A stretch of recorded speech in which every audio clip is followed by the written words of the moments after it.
13 français.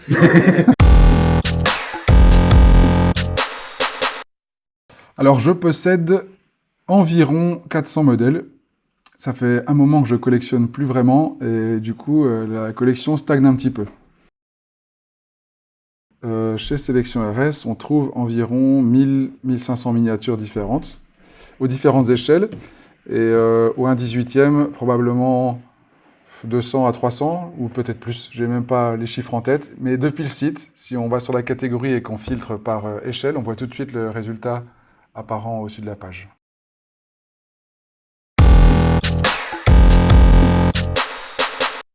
Alors c'est délicat, en fait, on a beaucoup de questions, évidemment, de personnes qui nous demandent des remises sur les produits.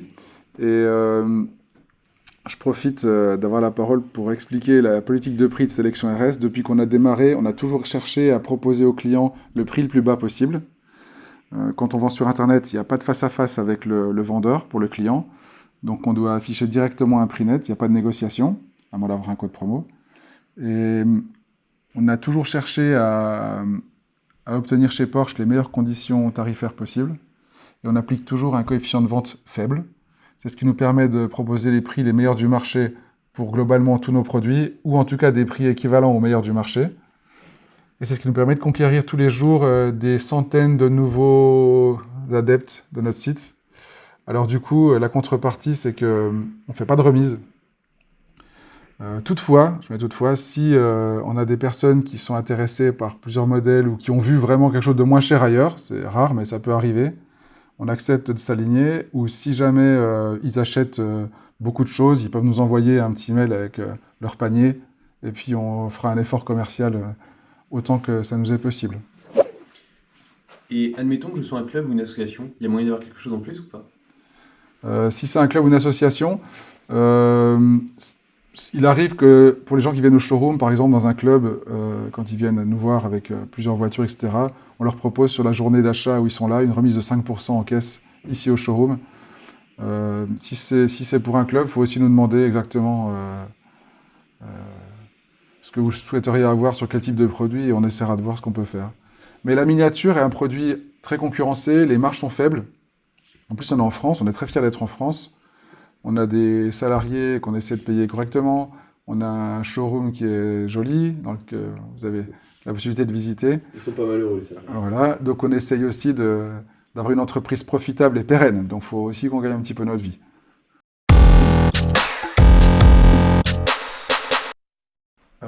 Alors la miniature, le marché est stable. Il y a toujours une interrogation sur les jeunes générations qui sont passionnées de jeux vidéo, à savoir est-ce qu'elles seront plus tard des personnes susceptibles de collectionner ou pas des voitures. Est-ce qu'il y aura le même intérêt? En fait, c'est lié directement à l'intérêt sur l'automobile elle-même. Quand on était, je pense, 20 ans ou 30 ans en arrière, il y avait beaucoup de jeunes garçons, jeunes filles aussi, mais qui collectionnaient les miniatures. Je pense qu'il y en a moins aujourd'hui. Et on se pose ces questions. Pour dans 10 ans, 20 ans, on ne sait pas trop. Pour un futur proche, oui, il y a le même intérêt pour tous les modèles. Les constructeurs de voitures de prestige sortent vraiment des modèles exceptionnels depuis quelques années. Et du coup, les collectionneurs ont hâte de les voir arriver en miniature. Quant au 18e, c'est une échelle qui est beaucoup plus récente que le 1.43, évidemment. Et c'est celle qui nous a fait naître Sélection RS au départ. On était passionnés par cette échelle puisque les modèles sont plus grands, il y a des ouvrants, il y a plus de détails.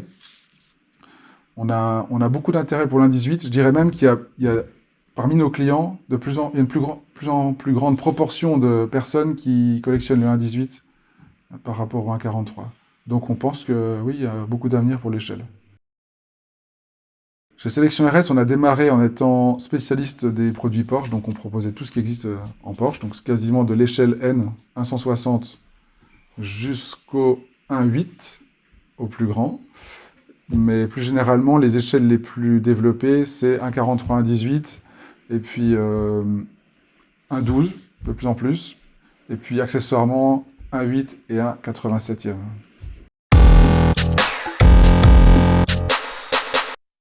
Donc la Porsche que je préfère à l'échelle 1, je choisirais la 911R de 2016.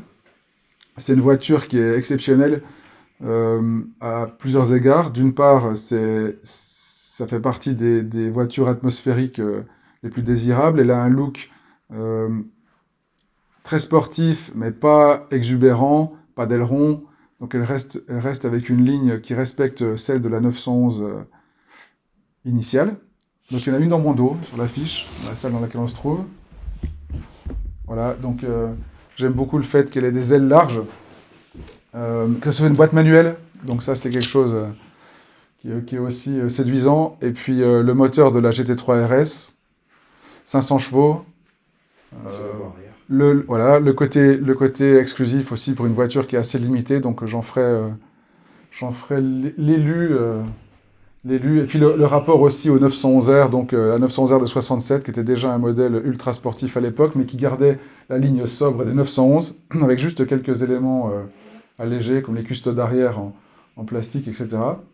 Donc voilà, ce serait mon modèle Porsche préféré. Ma marque préférée au 1.18, c'est Exoto. C'est une marque qui a quasiment disparu, malheureusement. C'est une marque qui proposait des modèles de Porsche plutôt de course, avec des détails qui étaient vraiment extraordinaires. J'en ai amené une pour vous montrer. Donc déjà, il y avait un double boitage, ce qui est sympa. Il n'y a pas beaucoup de marques qui le font. Donc voilà, une double boîte. Et on va ouvrir une miniature pour que je puisse vous montrer le détail. Voilà, ça c'est une Porsche 910.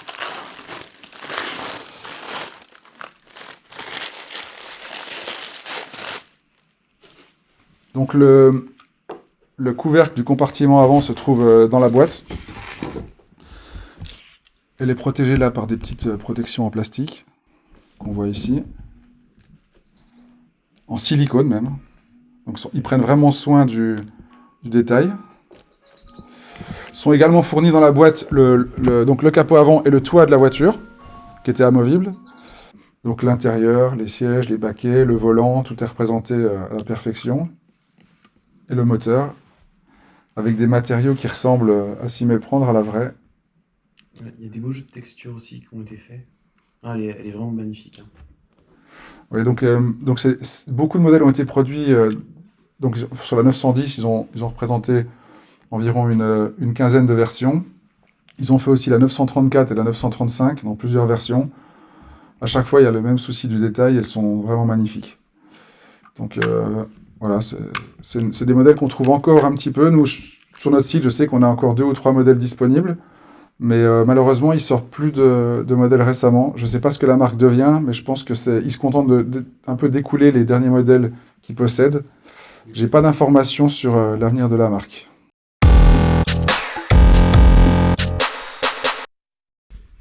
Donc voilà, on est dans le dépôt de sélection RS. Et alors normalement, les Porsche à moteur avant se trouvent ici. Donc on a voilà, une 928, des 924, mais pas de 944. On a une 924 aussi ici. Et donc, ça veut dire que les productions actuellement des fabricants ne se sont pas axées sur ce modèle. Alors, on en a déjà eu par le passé pas mal. Ça sort régulièrement, mais il n'y a rien actuellement sur le marché. Par contre, si vous voulez, je peux vous montrer ce qui a déjà été fabriqué, par exemple, auparavant, parce qu'on a un présentoir à l'entrée où on peut voir différents modèles. Donc voilà, là on est à l'entrée de l'ancien showroom Sélection RS, où on a gardé le présentoir avec toutes les 911 et toutes les Porsche en général et l'évolution. Et on voit ici par exemple 2 Porsche 944. La première, une 944 Auto Art, tout ouvrant, donc qui a été produite il y a déjà un petit moment et qu'on trouve qu'en occasion sur le marché. Et puis une 944 Cabriolet de chez GT Spirit, donc du groupe Solido, et qui est assez symbolique pour eux, puisque, sauf erreur de ma part, c'est une des premières voitures du fondateur du groupe GT Spirit. Donc c'est une voiture qui lui tient à cœur, et qu'après ils ont reproduit dans d'autres couleurs également. Et puis, parfois, il arrive qu'on ait aussi quelques modèles rares qu'on ne trouve plus. Donc il ne faut pas essayer à nous poser des questions. Je vais vous montrer par exemple des modèles qu'on a gardés ici, qui ne sont pas encore sur le site. Donc voilà par exemple un présentoir avec des modèles qui ne sont pas sur le site et qui sont pour la plupart d'entre eux rares, qu'on ne trouve plus sur le marché. Donc, a priori, il n'y a pas de 944 non plus. Par contre, on voit des modèles Auto Art 996, des Porsche 996, des Boxster 987,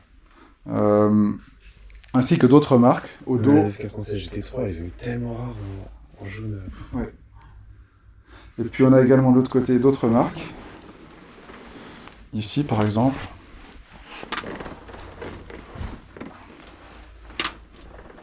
Donc voilà. Quelques américaines, quelques japonaises. Quelques mythes en blanc. Voilà, c'est ça exactement. Une Subaru Impreza. Des Kyosho, donc des modèles plutôt recherchés par les collectionneurs et qu'on retrouvera peut-être dans quelques semaines sur Selectioners. On les met sur le site au compte-gouttes. Ça nous permet de proposer des produits que les gens voient peu souvent. Et on met un peu de temps parce que c'est vrai qu'à chaque fois, il faut les photographier, créer les descriptifs dans plusieurs langues pour un seul modèle. Donc on fait ça au compte-gouttes.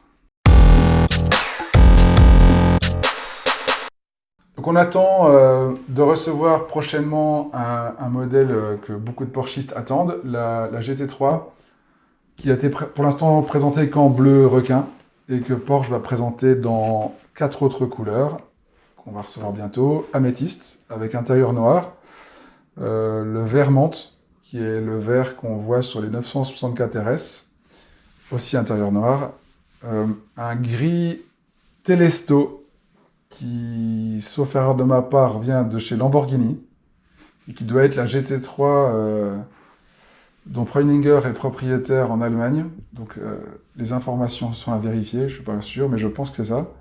Et enfin, en Ruby Star intérieur black, donc si c'est rouge rubis, c'est aussi dont on a parlé, c'est aussi une couleur typique de 964 RS. Donc tous ces 4 modèles au 1/18e, fabriqués par Spark, et puis qui seront vendus entre 250 et 280 € probablement, en boîte vitrine.